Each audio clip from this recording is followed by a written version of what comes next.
is specifically about this. So if you had thoughts or things that you wanted to discuss about peace or sustainability, we would love that input as well. And you can use that with the survey. The other thing that if you noticed in your folder, we had those 5 policy areas that we're going to be focusing in on. If you have thoughts or feelings on those policies, we would love that input as well. So you'll be receiving that survey. Actually, I think it was sent at 12:30 this afternoon, so some of you probably have already received it. So the purpose of this event, this little feedback session, is to gain your feedback. And like I said, I'm going to be writing it down, and then it will become a part, we'll sift through this, and it will become a part of our G20. We're writing up a final policy brief that we're going to be sending to all the Sherpas for the G20 countries. So now that you kind of understand the process of what we're doing, I'm going to turn the time over to Shimona. Thanks, everyone. So as was mentioned, it's a very exploratory space where we can start by sharing ideas for change. Areas for change that are connected to policy areas. And I know some of you were in the women's section prior to this, but even if you weren't, I think we're all familiar with some areas for change that are needed with regards to women's development. So please feel free to start sharing, and it's really just a very informal space.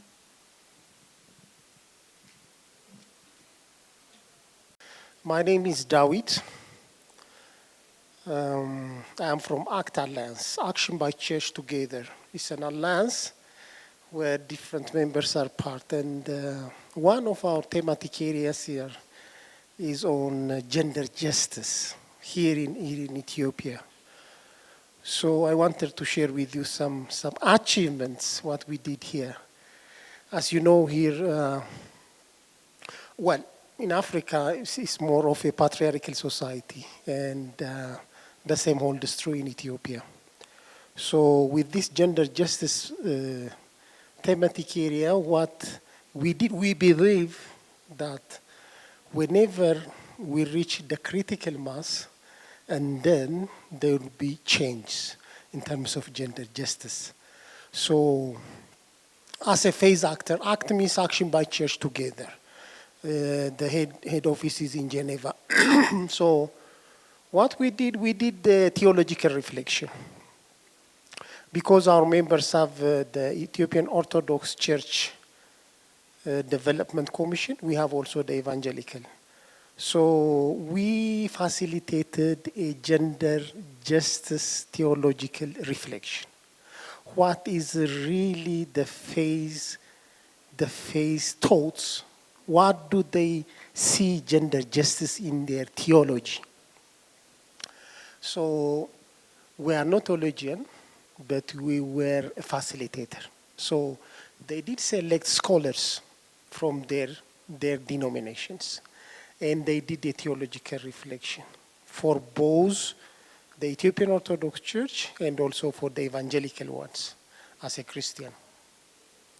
And then that theological reflection had to be blessed by the Pope, the Patriarch, because unless that one is not blessed, then it is very difficult to cascade that one to the majority. And we found that it brought a very good impact in terms of bringing women even to the leadership position. Actually, we did it like 4 years ago. So working with phase leaders based on their phase principles, then we can change, we can mobilize, even we can reach the critical mass. And then now it's rolling out to grassroots level. Just to share this with you, thank you.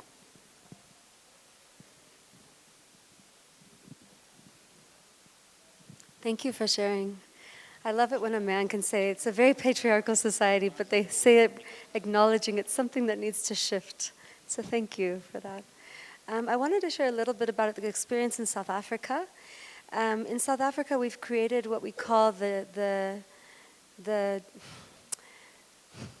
the network to end the Interfaith Network to End Gender-Based Violence.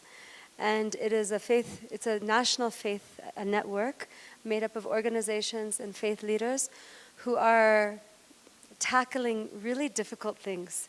And it's very exciting. So what happens is they get together and they do trainings for religious leaders to not perpetuate toxic masculinity, but also not to re-traumatize people who have been subject to violence, who the first point of call is often their religious community. But because the religious leaders are not trained in how to react to and respond appropriately to a report of abuse, they often re-traumatize their constituents. So for example, if a woman goes to her pastor and says, "My husband's beating me," and the pastor says, "You must forgive your husband," and she goes back into that toxic space. So this network is a space for us to acknowledge that we haven't done good enough as faith communities, which is the first part, and then to make conscious efforts in training ourselves and our religious leadership on how to appropriately respond to injustice, gender injustice. And it's going really well, and it's quite exciting to see how many men have come on board with us, how many male religious leaders are also acknowledging now, and how they, by their acknowledgement, are giving permission to other male religious leaders to reconsider their methods. So I thought that would be something that perhaps would be easy to, not easy, but it's a hard work, but something that could be implemented from country to create these networks for, and it's called We Will Speak Out South Africa as another part of the network. So I just wanted to share that thought because you reminded me of it as you were speaking. And then lastly, in my work at the university doing social justice education with young people who are still deciding what kind of man they're going to become, what kind of woman they're going to become, we create what we call collective learning spaces. So instead of a lecture where you learn about patriarchy, misogyny, and sexism, we actually do interactive sessions where we share with each other what is our understanding of this, what has been your experience. And I just want to share one story and then I'll give up the mic. When we have a young man who's put in a group of 3 or 4, and we ask them to share their lived experiences of sexism, and they get to hear what a young woman has gone through, but they're in that safe space where they've already developed a friendship and a relationship of trust, and they hear firsthand from a sister that they've now become friends with what she's gone through, their empathy is developed. So creating spaces for young men and potential perpetuators of violence in the future to be together in spaces where they hear women's stories firsthand, it's often the difference between them becoming a perpetrator of violence and becoming a champion of justice. So creating those types of spaces in our church communities, in our interfaith local neighborhood actions, for those types of conversations and those friendships to develop, creates, it gets rid of the gap where it's just theory. And it's actually a human that I know who went through this thing. So I would never want that for my daughter or my wife to be, or do you see what I'm saying? So it shifts the culture. And we were talking about that at lunch, about shifting the culture, because culture is beautiful, but if our traditions are patriarchal and toxic, it's okay to let them go and to build a new culture and keep the beautiful things and allow the other things to be a part of the past.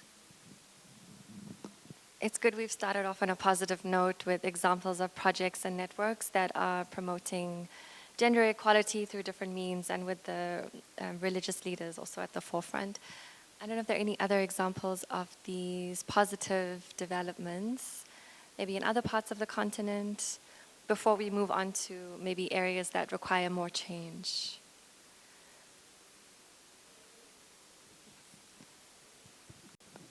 Thank you for giving me this opportunity.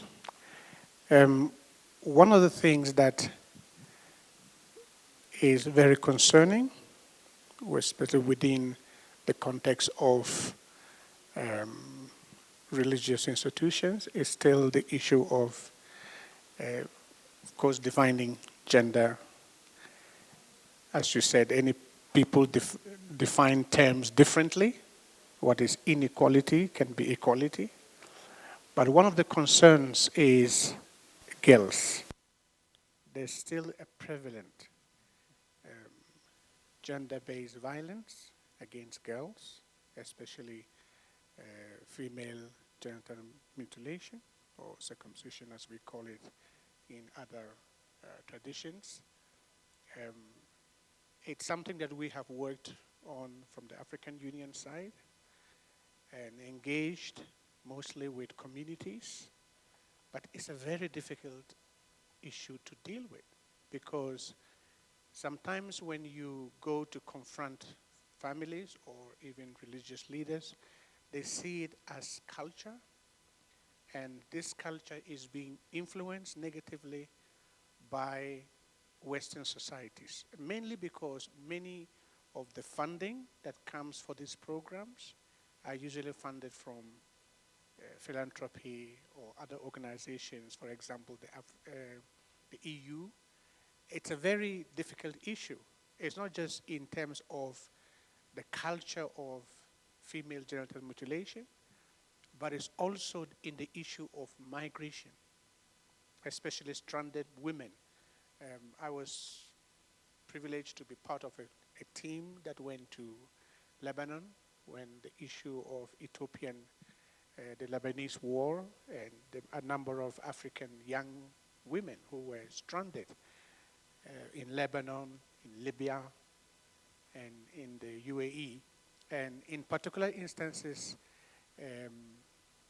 when we interviewed people in the detention centers or the migrant facilities, what was being complained by these women is, I would rather like it here because I have my freedom to be who I am than go back home. It's a very concerning issue.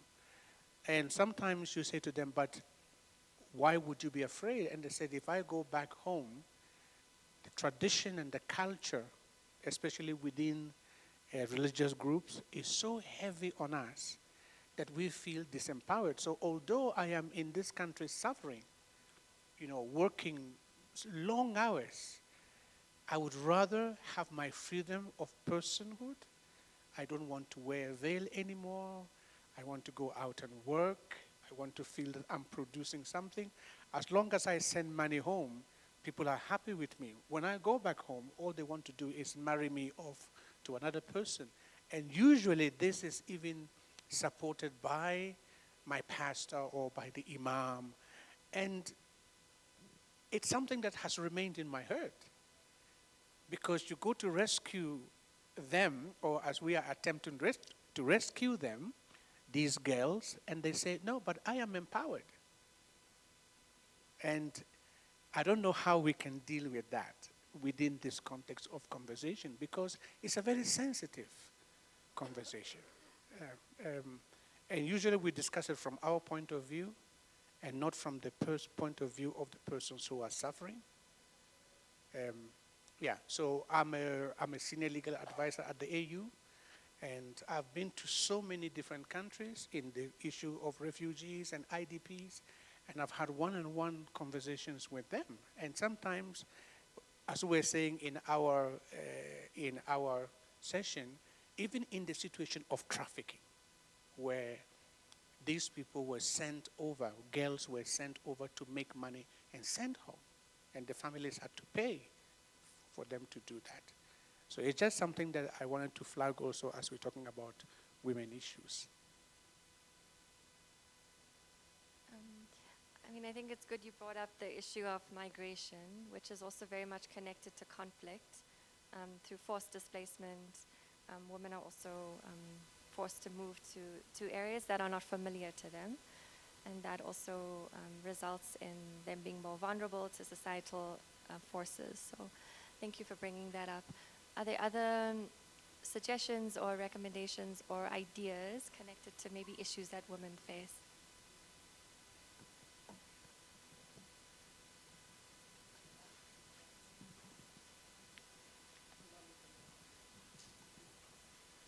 Okay, thank you for this great opportunity. I'm sorry, at the previous time we are been participating in youth and children. You couldn't know the place of the women, but now me and my friend, we are here.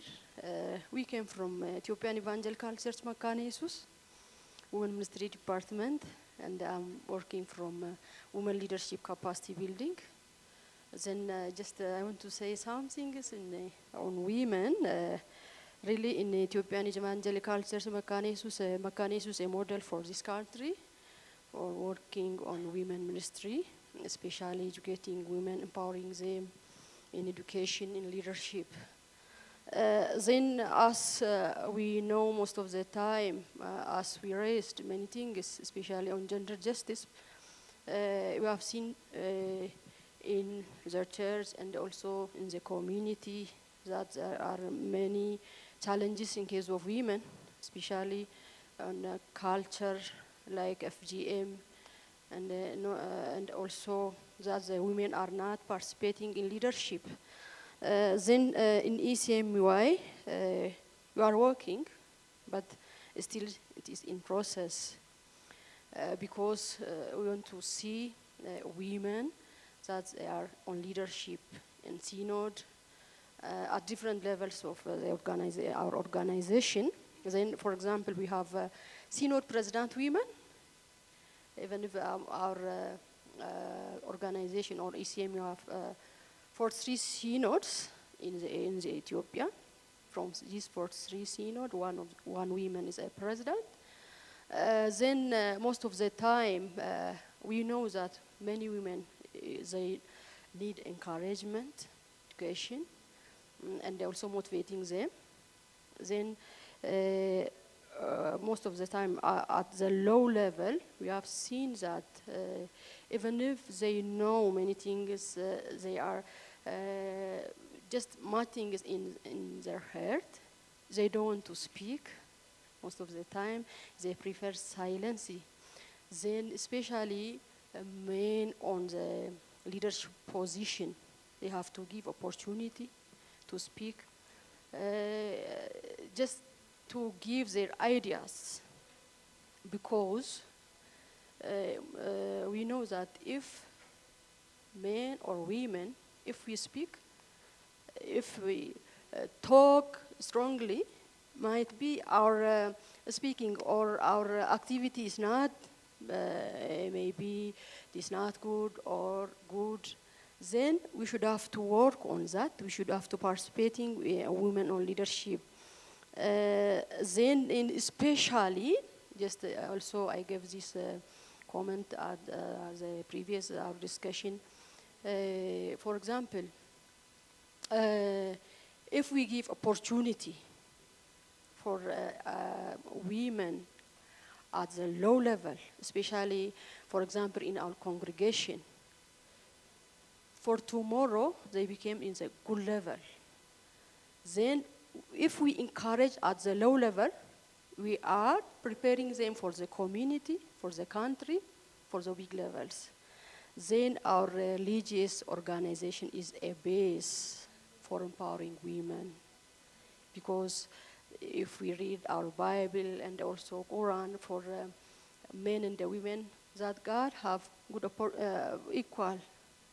That means when we speak about the equality of men and the women, we are loved by God, our God.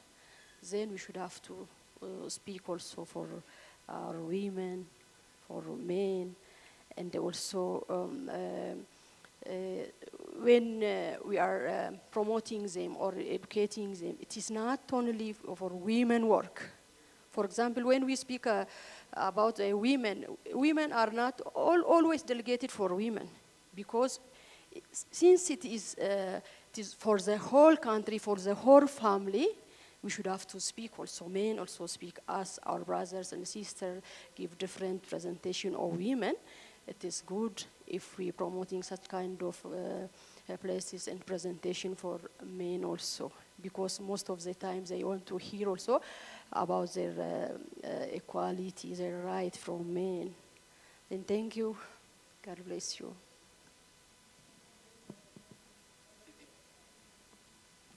Thank you. I'm Carmela. I'm from the Baha'i community. I just wanted to share some initiatives we try to do under youth engagement and youth movement. And I truly believe that if we think that we're going to, we want so many things to change in the world, then the youth are the ones who are going to do it. Youth are the ones who are going to move the world if we give them the chance. So we have these youth gatherings that we organize regularly, once in 3 months at Addis Ababa level. So in these gatherings, youth from every background, every religion, come together and really discuss about the important issues that are prevalent in their society, in their communities, and what the role that they have in order to change those issues or challenges that we're facing. So recently we organized, I think it's like 2 weeks or 3 weeks ago, this youth gathering happened, and one of the discussions was, the main topic was discussing about the oneness of humanity, the oneness of religion, but also discussing about the oneness of the equality of men and women, and really delving deep in what it means that women are equal with men. Does it mean that we're the same? Or does it mean that we all have different roles, these different genders, but if given the opportunity, then we all can contribute to the betterment of society, that we, whether we're men or women, our soul, and God sees us as not men or women, but as souls, which is our true identity. So these discussions, I believe, have really great impact because the youth are the ones who are going to interact with the ones that are their youngers, their children, their junior youth. Whatever that we pass to the youth will pass to the next generation, their youngers, and will define the reality of the future. So after discussing about these interesting topics and all sharing our ideas, challenges that we have in our communities, one question that was being raised continuously was, okay, then what's our role? Like, what can we do? Okay, there are these destructive forces, there are prejudices in our communities, but as youth, are we going to be impacted by the culture that we were given, or are we going to create new culture? Are we going to be just passive receivers of influences, or are we going to be influence makers? And these discussions were really, really impactful, and we can see the change in the attitude of the youth. They gain new knowledge, and they also think of how they can guide the junior youth, the children who are younger than themselves, and how they can assist them to also think in this way. And I believe all of these discussions that we're having here, unless it goes down to the youth, it goes down to the ones who are forefront, the ones who have the energy, the time, and the eagerness to really make a change, then I really doubt that we're going to have a better society or a better world. So I truly ask every one of you to also take this experience. It's a very little one. I'm not saying it's a big thing, but I think it really, really will, will bring about change. So thank you so much.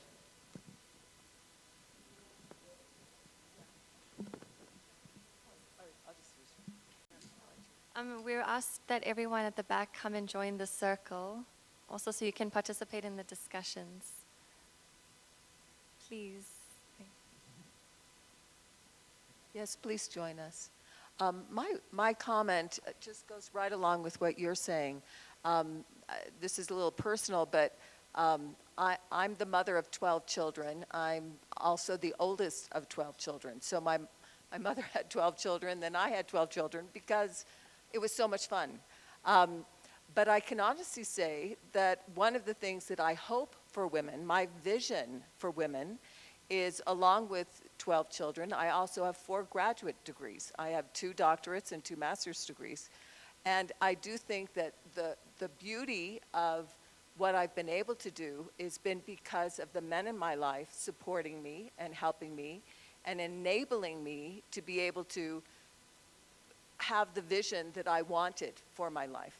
And that is what I hope for all women throughout the world, that they will be able to feel. We talk about empowerment, but in order to be empowered, it has to be together. That men and women together have to empower each other to be able to achieve what they want to achieve. And that really has to be a worldwide opportunity for all.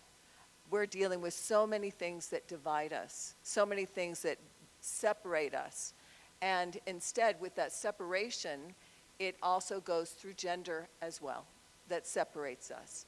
And instead, what we need to do is to have a worldwide vision of how we can help and elevate each other and enable us to be able to have the vision and accomplish the vision that we want in our lives, and especially for the rising generation. I'm hopeful that the vision of what they want for what the world can become will actually happen, and it will be because of their vision. So I am completely supportive. I think that is so wonderful. Thank you for sharing that. Her. I also highly appreciate the involvement of men in empowering women. Women cannot be empowered without men. In a community, it's like clapping with one hand. That's how I feel, seriously. Because it's alienated movement, disconnected movement. Somehow, women, they are within the community. They are not out of the community. They are within the household. They are not out of the household. So someone within the household has to support that movement or has to support that within the community. So positive masculinity is very important. That's one. The other thing that I want to reflect is, you know, the existing women who have labored high, who brought up a number of children to success, are not well celebrated. I think because of that,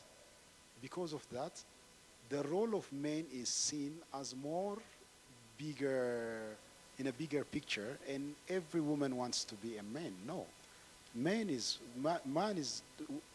has a role, that is his role, and woman has her role, and that is her role, and her role shouldn't be reduced. That's how I feel. It shouldn't be reduced. It should be celebrated.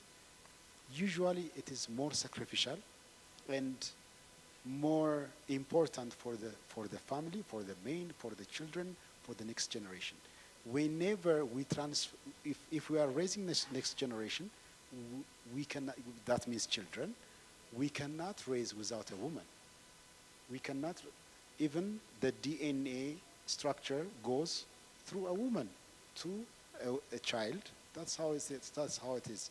So I feel like celebrating the existing achievements within our family, within our community, is much important, so that the younger generation to say, I want to be like my mom.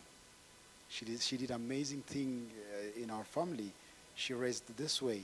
And that could be also a culture, so everyone could thrive together. I just want to stress on the role of women, yeah. Thank you. For those of you who have joined, we have been discussing a number of things. One is the issues that women are facing. The second is maybe some positive developments that have occurred across the continent with regard to the advancement of women. And the third is, and we haven't gotten there yet, but suggestions and recommendations.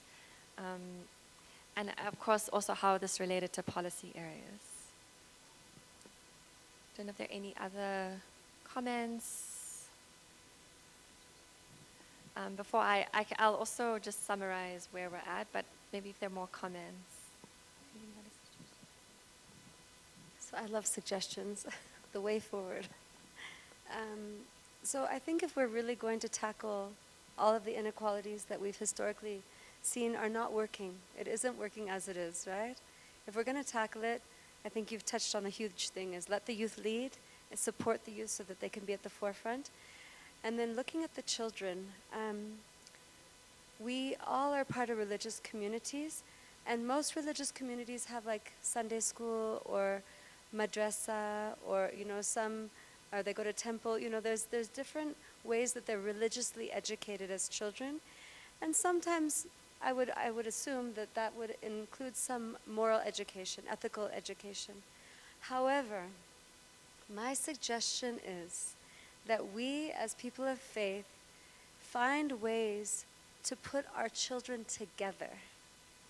Not to keep all the Catholic children at catechism, and I mean, they can still go to catechism, they can still go to Sunday school, they still go to madrasa, but find spaces where our children are being spiritually educated as a family in the virtue development, because those are the, just like the golden rule, do unto others, there's a lot of other golden rules besides that one, All religions teach respect, truthfulness, cleanliness, kindness, service to others. So those spiritual foundations that are not the property of any one faith, they can be taught together. And imagine a world where we have children classes in every neighborhood where they pray together from their own traditions. It's all going to the same place. That may be a little different how we do it. But they pray together, they sing together, they learn the virtues together, they play together, they become friends together.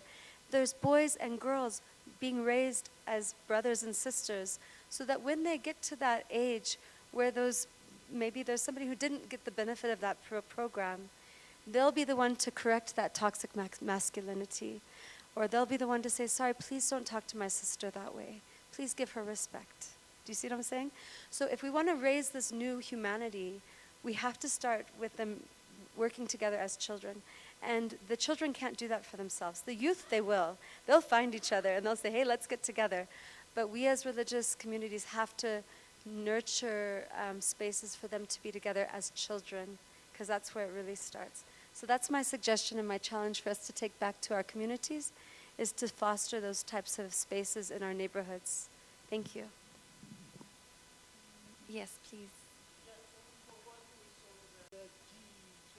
Interface priority areas of focus. I really appreciate. It is very good, but I feel like even this morning somebody was talking about the root cause, especially for the African continent, is good governance.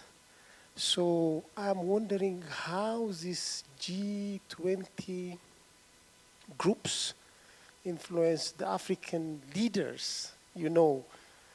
Most are not publicly elected with the people. Some people have some say on AU. These are the people. I don't know, I don't want to use that word, but it's good also, to include, somehow positively influence some African countries to have a good governance, democracy, freedom. You see, that is the root cause for everything. Thank you.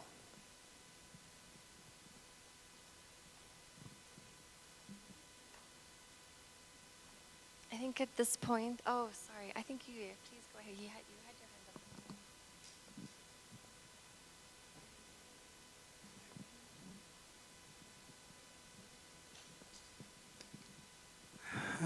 አመሰግናለሁ።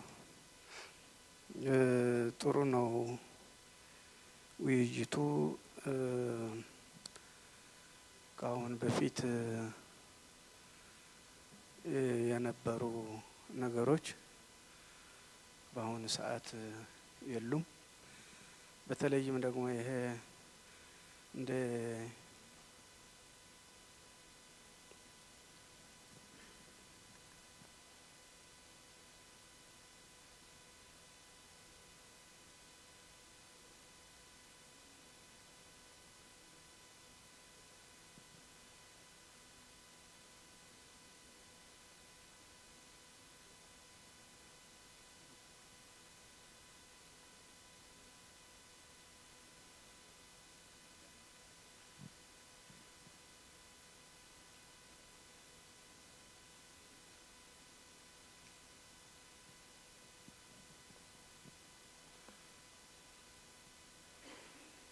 አመሰግናለሁ።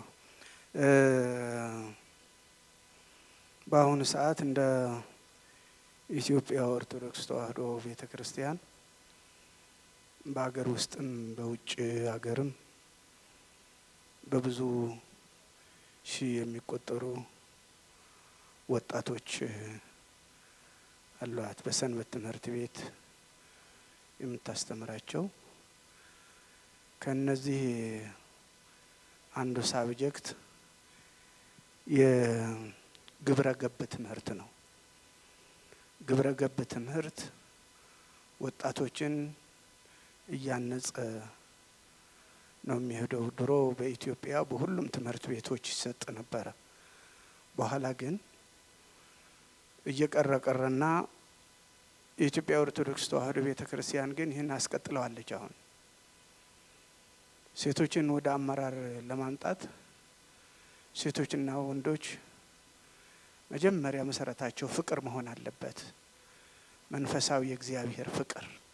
ይሄ የሚጠፋው የሚያልፈው ሳይሆን የመተዛዘን ፍቅር፣ የመቀራረብ ፍቅር፣ የመተጋገዝ ፍቅር፣ አንዱ ለአንዱ የመቆምን ፍቅር ይህንን ነው እያስተማረች ያለችው በአሁኑ ሰዓት።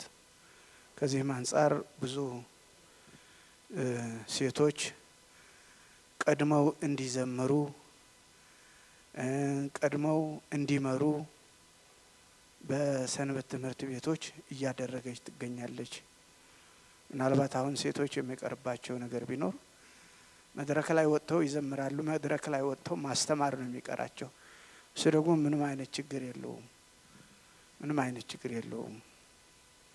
ስለዚህ ከአሁን በፊት የነበሩ ነገሮች እየተቀረፉ ናቸው ማለት ይቻላል። ይህንን ደግሞ ማስፋት ነው የሚያስፈልገው፣ ማስፋት። እንዲያውም በኢትዮጵያ አንድ ትልቅ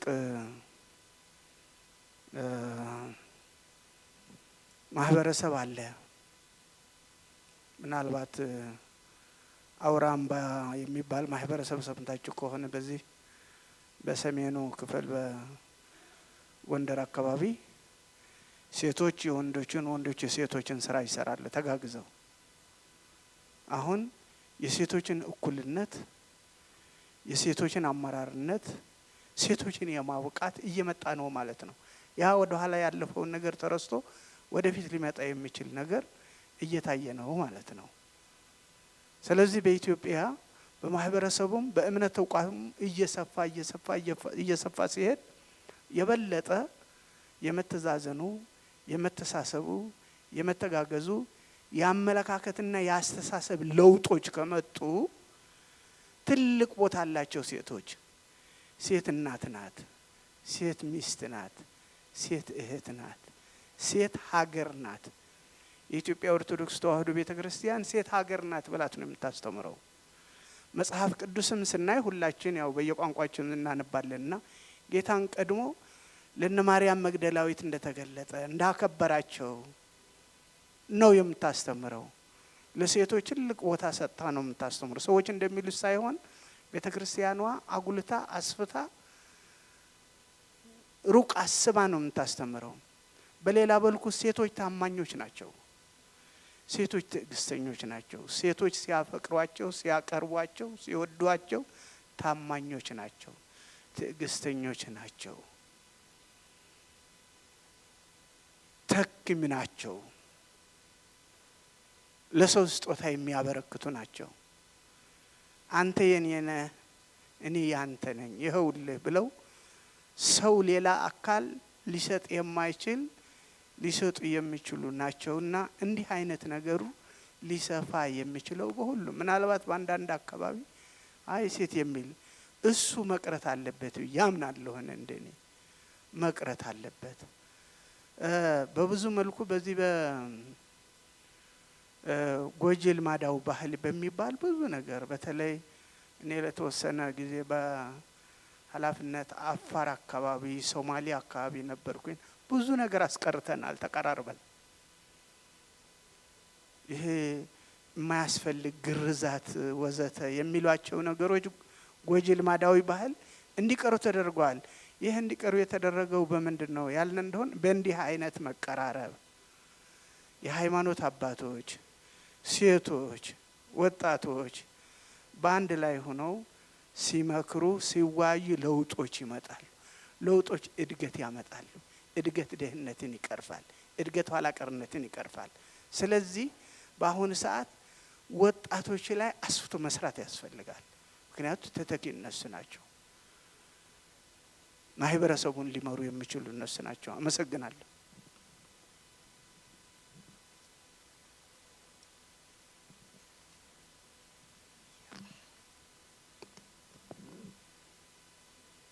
Because of time, I'm going to attempt to summarize what has been shared.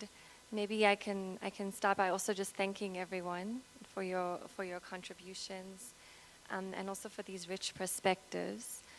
So we started to outline some of the issues that women are facing. One that was mentioned was gender injustice, which is very much intermingled with issues such as conflict, migration. We didn't mention it, but also food insecurity. We also looked at the lack of women in leadership or opportunities for women's voices to be heard. We also looked at harmful, or it wasn't looked at in depth, but it was mentioned about harmful traditional practices. So in light of these issues, there are certain also positive developments that have occurred. One very significant one that has been mentioned is the role of religion. The role of the church, the temple, whatever religious institution we belong to, religion has a role to unite and transform. And there have been examples of networks and platforms that have helped to advance this, maybe not to the full extent, but to some extent. So whether it's a network to end gender-based violence, religion is trying to help to promote the participation of women, but also to debunk certain cultural myths. But then that brings me now to think about this at different levels. So we have the local level, where the role of the family was discussed and how important that unit is for transforming the way women and men view each other. But then also we have the continental level, where issues of governance need to be taken into consideration. So there was a suggestion that governance structures also need to be reformed. And thinking about that, maybe one can also see how local realities are connected to continental agendas. So now in light of all of this, I think one fundamental thing that's, I guess, a red thread is a shift in culture. So a shift in culture at the local level, maybe how children of different faiths can come together so we can start to, at that level, create shifts in attitudes and behaviors, but also a shift in culture at the governance level. So how women and men are able to participate in decision-making processes together. So I want to offer a few suggestions just based on now everything that has been shared. And maybe one is, maybe we can think about conditions that are needed, that we need to create for women and men to work together, not only in decision-making, but also in action in the field. The second thing is maybe we can redefine indicators for the advancement of women. So I think currently when it comes to different policies and global indicators, it's more at the level of how much women are in leadership, how many women are in certain roles. But we can, based on this conversation, also think about it beyond roles, but think about it in terms of shifts in culture. And we don't have time to think about what that actually means. But maybe this is something to be discussed even further, I don't know, at a different forum. And then also like the role of education. How can educational programs assist in shifting culture? So not just in promoting programs, but also in creating long-lasting change. Yeah. So I don't know if I've captured everything. Yeah. I think we've run out of time, yeah? Yeah, okay. Thank you so much for your participation. Thank you so much. We are going to be having right now a break because we'll be opening up for the final plenary. So enjoy the break and we'll come back in about 25 minutes.